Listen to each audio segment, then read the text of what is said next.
Qu'est-ce qu'un écosystème? Comment fonctionne-t-il? Quelle est son utilité, sa fragilité? Pour répondre à ces questions, nous avons donné la parole à deux passionnés du monde sauvage ayant une vision complémentaire, en plus d'une longue expérience sur le terrain. Gisèle Benoît, peintre et naturaliste, et Hugues Deglaire, photographe animalier et biologiste.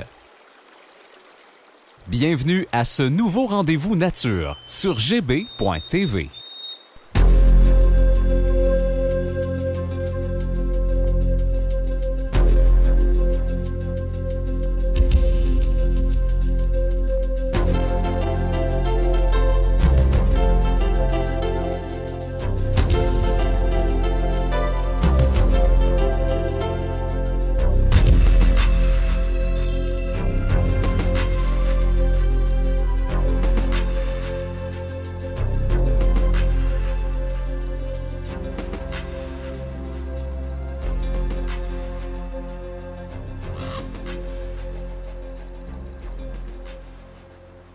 Gisèle et Hugues se sont rencontrés il y a quelques années au Parc national de la Gaspésie, dans l'est du Québec. Ils ont rapidement tissé des liens d'amitié. Ils partagent le même émerveillement pour le monde sauvage, mais aussi les mêmes inquiétudes concernant son recul. De là, leur engagement à sensibiliser le public aux beautés fragiles des derniers milieux naturels du pays, plus menacés que jamais. Selon moi, renouer des liens sacrés avec le vivant, c'est d'abord une quête personnelle qui se vit sur le terrain. Et mon but, que ce soit en peignant, en écrivant ou en donnant des causeries, c'est de transmettre à d'autres le désir de se lancer dans cette quête. L'art est un outil extraordinaire pour toucher les personnes, les émouvoir et semer en elles le germe de l'émerveillement et de l'espoir. Mais semer, ce n'est pas toujours suffisant pour que ça germe. La quête a besoin d'être guidée et c'est là que la connaissance entre en jeu. Je pense qu'un changement de paradigme ou de comportement, ça va passer principalement par l'éducation. L'éducation des jeunes aussi, pour vraiment orienter les gens vers une meilleure compréhension de la nature, puisque quelque chose qu'on connaît, quelque chose qu'on comprend, on a plus tendance à l'aimer et à le respecter.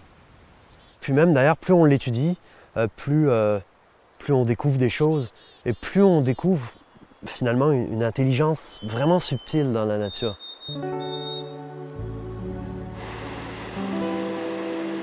L'intelligence subtile de la nature à laquelle Hugues fait allusion se manifeste dans tous les écosystèmes naturels depuis l'apparition de la vie sur Terre il y a plus de 3 milliards d'années. Pourtant, malgré son importance, le mot écosystème a fait une entrée tardive dans le vocabulaire des scientifiques. Ce n'est qu'au 20e siècle, précisément en 1935, que le botaniste britannique Arthur George Tansley l'utilisa pour la première fois afin de désigner l'unité de base de la nature. La définition d'un écosystème, c'est la relation entre la partie vivante et la partie non vivante d'un lieu. La partie vivante, la biocénose, on l'appelle aussi, et puis la partie non vivante, c'est le biotope. Donc, tous les facteurs qui font cette interrelation entre les deux. Imaginez une grande communauté de végétaux et d'animaux sauvages dans un milieu naturel donné, comme ici, sur un des sommets des monts McGarrigle en Gaspésie. Et dans cette communauté, plus il y a d'espèces, plus c'est viable. La diversité est une richesse du point de vue de la nature. Le relief d'un territoire, sa géologie, son altitude, son climat, tout ça détermine le caractère unique de chaque système écologique.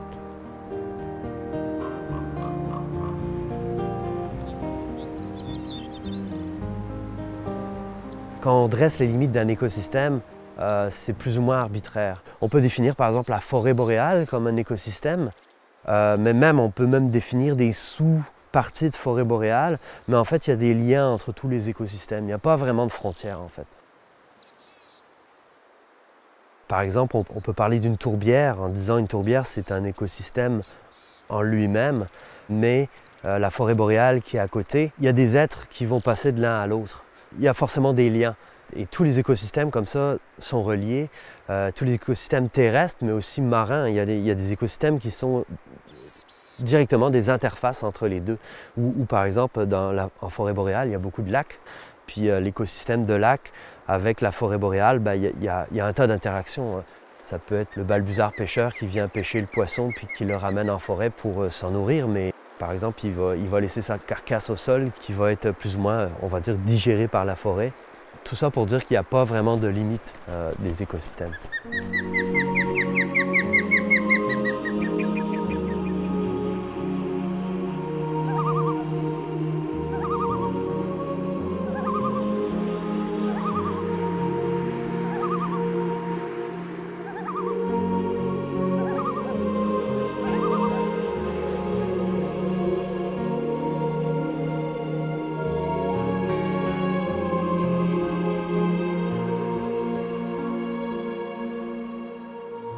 Alors dans les écosystèmes, tous les êtres vivants sont organisés on appelle ça le réseau trophique.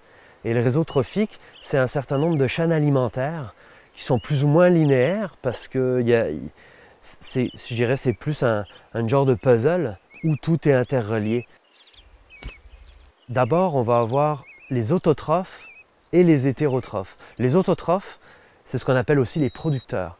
C'est eux qui vont produire leur énergie, leur propre énergie, à partir de la lumière. Ces plantes-là, elles font un sucre, puis elles libèrent de l'oxygène. Donc ça, c'est la photosynthèse et c'est le pouvoir des êtres autotrophes. Ils sont capables de produire leur énergie eux-mêmes, à partir de l'énergie du soleil et du dioxyde de carbone ambiant. Les êtres hétérotrophes, eux, ne sont pas capables de produire leur énergie eux-mêmes. Il faut qu'ils mangent. Il faut qu'ils mangent quelqu'un d'autre. Et puis là, il va y avoir les consommateurs de rang 1, de rang 2, de rang 3. Et ça va faire un peu la forme d'une pyramide. Plus on est haut dans la chaîne alimentaire, moins on est nombreux. C'est normal, il ne pourrait pas y avoir plus de loups que d'orignaux, par exemple. Il ne pourrait pas y avoir plus de prédateurs que leur propre proie, sinon ça ne marcherait pas.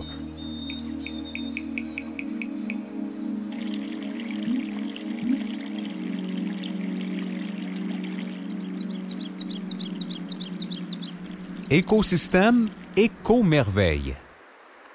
La complexité de la grande machine du vivant recèle une infinité de mécanismes attestant du génie de Dame Nature. Ainsi, certaines plantes peuvent être à la fois producteurs et consommateurs, avoir recours à la photosynthèse et à l'absorption de matière organique pour se développer. C'est le cas des Drosera, qui capturent des insectes avec leurs feuilles enduites de gouttelettes collantes. Ils les digèrent ensuite pour profiter d'un supplément d'azote et de phosphore. En plus des producteurs et des consommateurs, une troisième catégorie joue un rôle crucial dans le fonctionnement des écosystèmes. Ce sont les décomposeurs, regroupés en diverses communautés bactériennes et fongiques. Leur rôle? Recycler les minéraux et autres éléments utiles présents dans la matière organique morte ou excrétée par les êtres vivants. Champignons, végétaux, herbivores, omnivores ou carnivores, chaque type d'espèce est indispensable au maintien d'un écosystème naturel.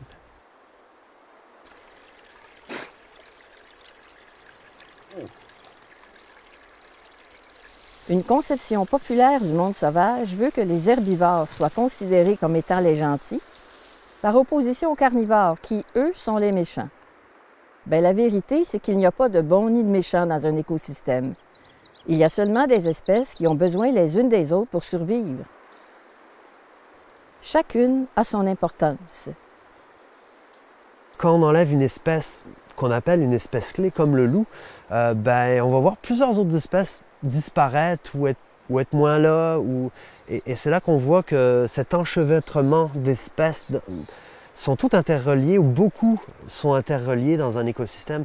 Fait que quand on fait disparaître une espèce, on ne le sait pas en fait jusqu'où les disparitions peuvent aller. Comme certains scientifiques l'ont démontré, l'écosystème peut même arriver à s'écrouler. Il y a un point de rupture où là, on va vraiment avoir une cascade de disparitions en chaîne. Et ça, il faut à tout prix appliquer un genre de principe de précaution par rapport à ça.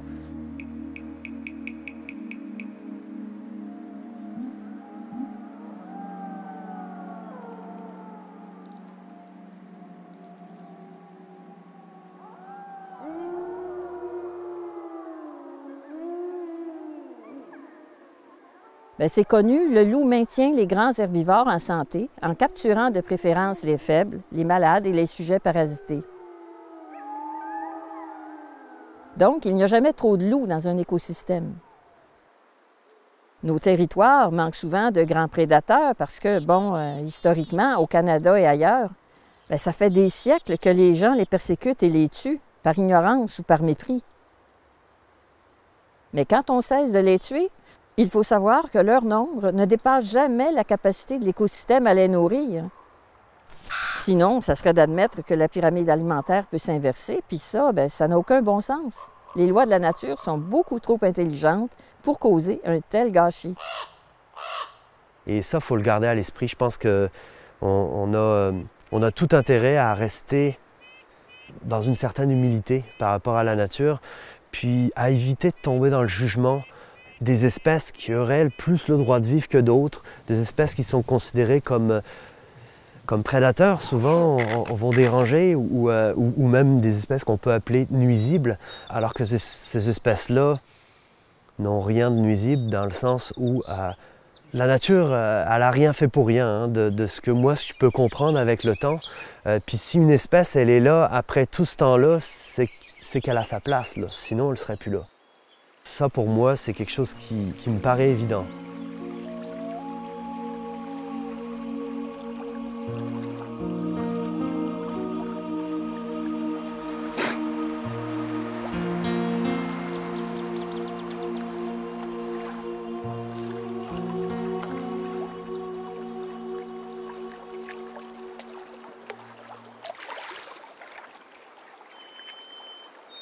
L'écosystème, ce merveilleux véhicule du vivant, s'effondrerait, privé du puissant moteur le rendant dynamique, résilient et constamment à la recherche d'équilibre.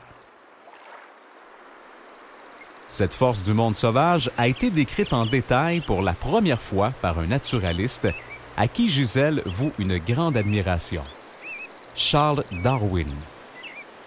Selon le célèbre auteur du livre L'origine des espèces, publié en 1859, la sélection naturelle explique l'évolution et la fabuleuse diversité du vivant par les principes de variation, d'adaptation et d'hérédité.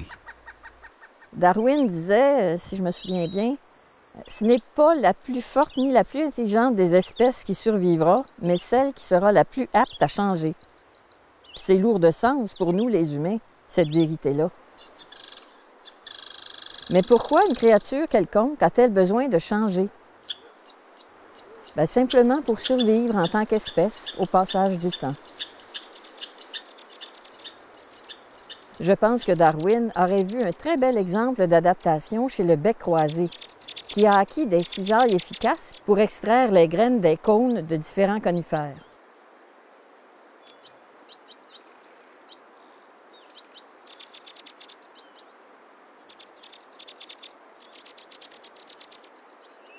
En observant la bécasse d'Amérique, on constate que cet oiseau aussi a évolué en fonction d'une ressource alimentaire disponible, mais difficilement accessible, le ver de terre. La sélection naturelle l'a doté d'un long bec sensible, lui permettant d'extraire ses proies cachées dans le sol. Et pour que ce mode d'alimentation soit sécuritaire, l'oiseau a un plumage qui le camoufle dans le sous-bois, avec en prime de grands yeux pour voir tout autour de lui. L'évolution des espèces dépend aussi d'autres enjeux, comme la reproduction et l'adaptation aux conditions du climat. Par exemple, dans un écosystème marqué par des hivers rigoureux, C'est avantageux de pouvoir changer la couleur de sa fourrure ou de son plumage pour se camoufler et échapper aux prédateurs. Seuls quelques représentants de la faune nordique sont capables d'une telle transformation saisonnière. C'est le cas du lièvre d'Amérique et des lagopèdes. Si on regarde un lièvre en hiver et le même lièvre au printemps, on constate l'incroyable adaptation qui lui permet de prospérer en tant qu'espèce clé de la forêt boréale. Donc, les espèces se transforment en réaction aux pressions de leur milieu. Et souvent, ça se fait de manière tout à fait aléatoire. Par exemple, si une toute petite mutation inattendue chez un individu s'avère un atout pour sa survie ou pour sa reproduction, il y a de bonnes chances qu'elle soit transmise à ses descendants. C'est grâce à des variations, à l'adaptation et à l'hérédité que le modèle de base d'un genre animal peut se ramifier en plusieurs espèces. Bien, évidemment, ça se produit en général très, très lentement, à coups de centaines de milliers, puis voire de millions d'années. On sait maintenant que les ancêtres des cétacés vivaient autrefois sur la terre ferme et marchaient à quatre pattes. Il s'est donc produit une évolution extraordinaire entre le stade de mammifères terrestres et celui de mammifères marins. Les modèles parfaitement adaptés, eux, changent très peu. Les libellules font partie de ces créatures exceptionnelles qui sont pratiquement demeurées identiques à leurs ancêtres qui vivaient il y a 300 millions d'années.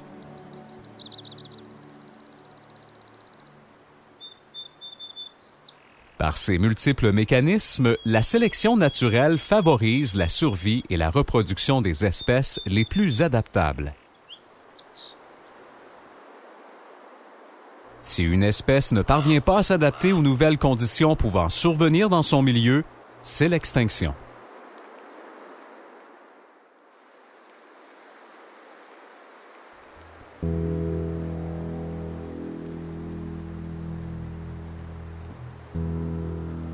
Des phénomènes naturels, comme les glaciations, transforment les écosystèmes depuis l'aube de la vie sur Terre.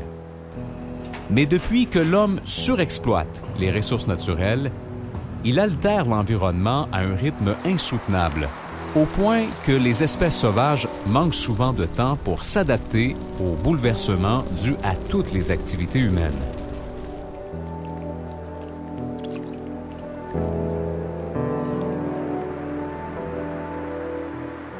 Dans un article publié en 2018, la chaire en éco-conseil de l'Université du Québec à Chicoutimi fait état de chiffres renversants. Depuis 10 000 ans, les humains ont fait disparaître massivement la vie sauvage. On aurait ainsi perdu en matière de biomasse 86 % des mammifères terrestres, 80 % des mammifères marins, 50 % des plantes et 15 % des poissons. Certaines espèces ont carrément disparu, d'autres se sont raréfiées au même rythme que se transformait leur habitat. Cet article révèle que la biomasse des espèces sauvages ne représente plus que 4 % du total chez les mammifères et que 30 % chez les oiseaux. Cela signifie que la grande majorité des mammifères et des oiseaux sont des animaux domestiques destinés à l'alimentation humaine. Aujourd'hui, l'homme domine la planète et les pressions qu'il exerce sur les écosystèmes perturbent la sélection naturelle.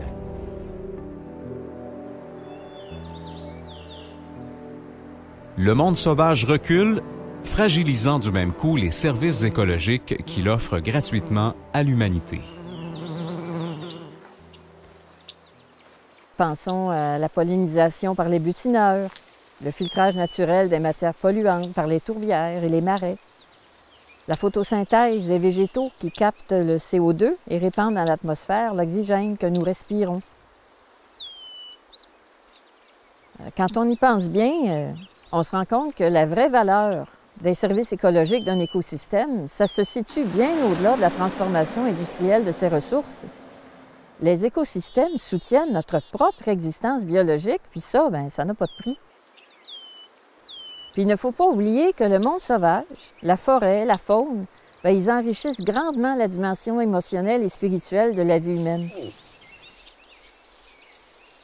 Nous ne pouvons pas nous passer des bienfaits moraux que nous procure le monde sauvage.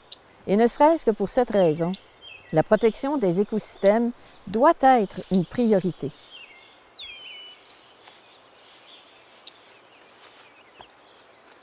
Maintenir les services écosystémiques de la nature. Ça veut dire quoi? Ça veut dire en fait que la nature, elle travaille toute seule. Elle n'a pas besoin de nous. Évidemment, ça pose la question de notre place dans la nature, puis on en a une, mais je pense qu'il faut aussi agir de façon à ce que la nature, elle puisse s'autogérer le plus d'elle-même, sans nous, qu'on n'ait pas besoin d'interférer pour essayer de la remettre en équilibre dans un déséquilibre qu'on aurait créé. L'histoire nous montre qu'on n'est pas bon pour ça parce qu'on a participé beaucoup à déséquilibrer cette nature. Ah, ça paraît bien de dire qu'on gère la forêt et la faune. Quelque part, ça donne un faux sentiment de supériorité, puis ça renforce le mythe que sans l'intervention de l'homme, tout va mal dans la nature. En réalité, c'est plutôt le contraire. Les écosystèmes, les forêts et les populations d'animaux sauvages n'ont absolument pas besoin d'être gérés par nous. Ils ont besoin d'être protégés contre nous. Les seules choses que nous devons gérer, ce sont nos comportements et nos manières d'exploiter le monde sauvage.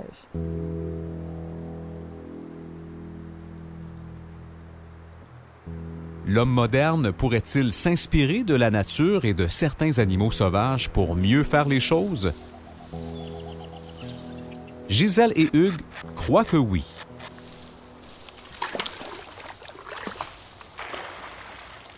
Le castor, il est plus important qu'on le croit dans notre écosystème parce qu'il va recréer beaucoup de milieux humides. Nous, depuis un siècle, on a asséché presque la moitié des milieux humides qui existaient, d'où l'importance du castor présentement.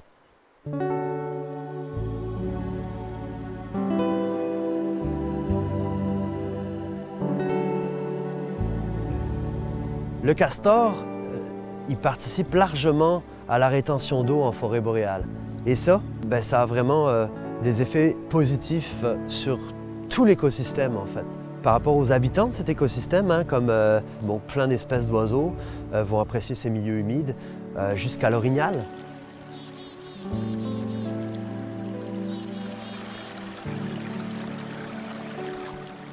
On parle du castor en tant qu'une espèce ingénieure, c'est-à-dire une espèce qui est capable de modifier considérablement son environnement. Il va se servir justement de la forêt des arbres comme sa nourriture, aussi pour ses matériaux de construction.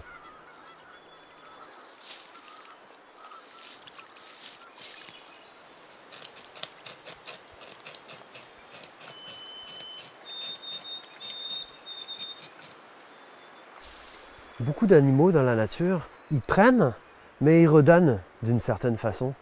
Fait que c'est intéressant philosophiquement pour l'être humain de se rendre compte de ça, puis de se dire, OK, nous on prend, mais qu'est-ce qu'on redonne à la nature? Qu'est-ce qu'on lui laisse à la nature? Ça c'est important parce que sinon finalement, si on fait juste que prendre, on correspond à la définition des parasites finalement, ou du parasitisme. C'est-à-dire qu'on prend à notre hôte sans jamais lui redonner.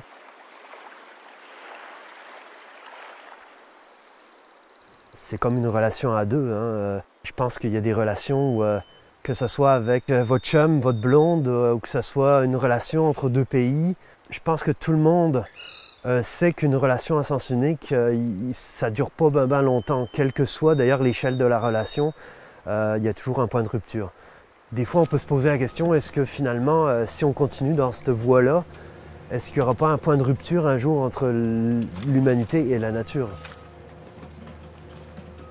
Puis d'ailleurs, il y a des signes qui montrent que présentement, ça se fragilise et que ça s'en va peut-être vers un point de rupture, justement. Donc, comment on change pour éviter ça? C'est ça que les questions qu'il faut se poser, en fait.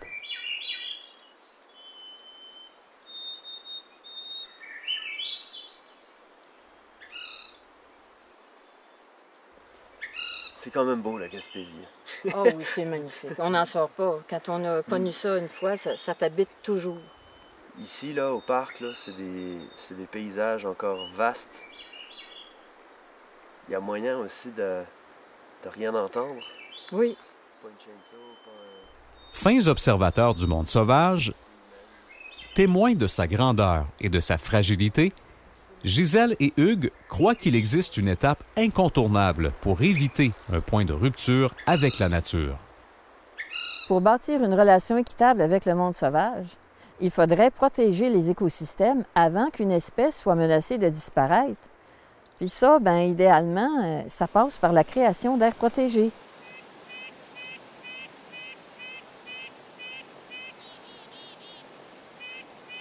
L'objectif du Québec concernant les aires protégées manque d'ambition aux yeux de plusieurs naturalistes.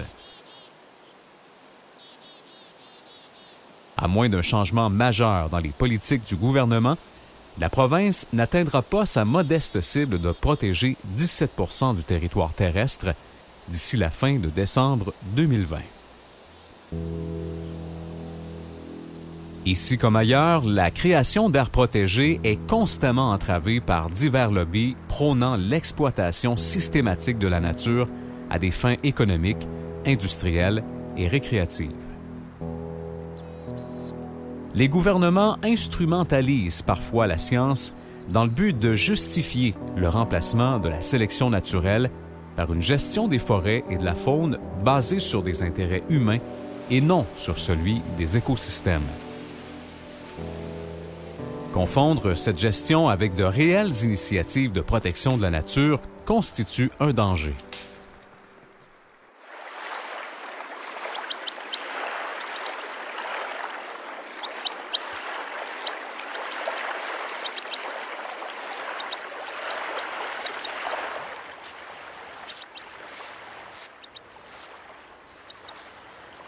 Moi, personnellement, j'ai fait un cursus scientifique, je suis biologiste. Je considère que ça m'a donné de la rigueur, ça m'a apporté un tas de choses. Mais aussi, j'en suis revenu un petit peu, pour plusieurs raisons. Parce que la science, c'est fait par des humains aussi, il ne faut pas l'oublier, qui ont des contraintes, qui ont des intérêts. Donc, il faut faire attention de ne pas, je pense, se retrouver dans la même erreur qu'on a fait avec la religion. Il faut toujours garder à l'esprit que la science, c'est un outil, mais c'est comme tout outil, ça dépend comment on l'utilise. Gisèle et Hugues ont peut-être mille et une raisons de s'inquiéter, mais ils ont aussi quelques bonnes raisons d'espérer. Moi, je pense réellement que déjà dans notre façon de voir les choses et donc d'agir par la suite, il ne faut pas considérer qu'il est trop tard. Il est peut-être trop tard, mais on n'a pas le choix. Il faut tout faire pour essayer de sauvegarder le plus qu'on peut. Je ne pense pas, par exemple, que le loup va disparaître de mon vivant, mais le bœuf musqué ou l'ours polaire, j'en suis pas sûr. Puis même le caribou, je dirais, j'en suis pas sûr. On verra. Mais je suis prêt à tout essayer pour justement que ça n'arrive pas.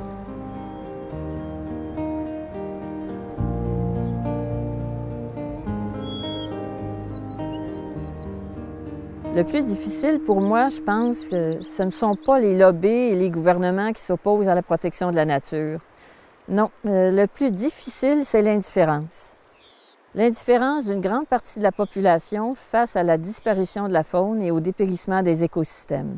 Et comme l'indifférence va souvent de pair avec le manque d'information, d'expérience et de contact avec la nature, la sensibilisation est devenue mon principal champ d'action. Alors, au lieu de l'éco-anxiété, je propose l'éco-émerveillement, l'éco-espoir. Puis souvent, ça marche.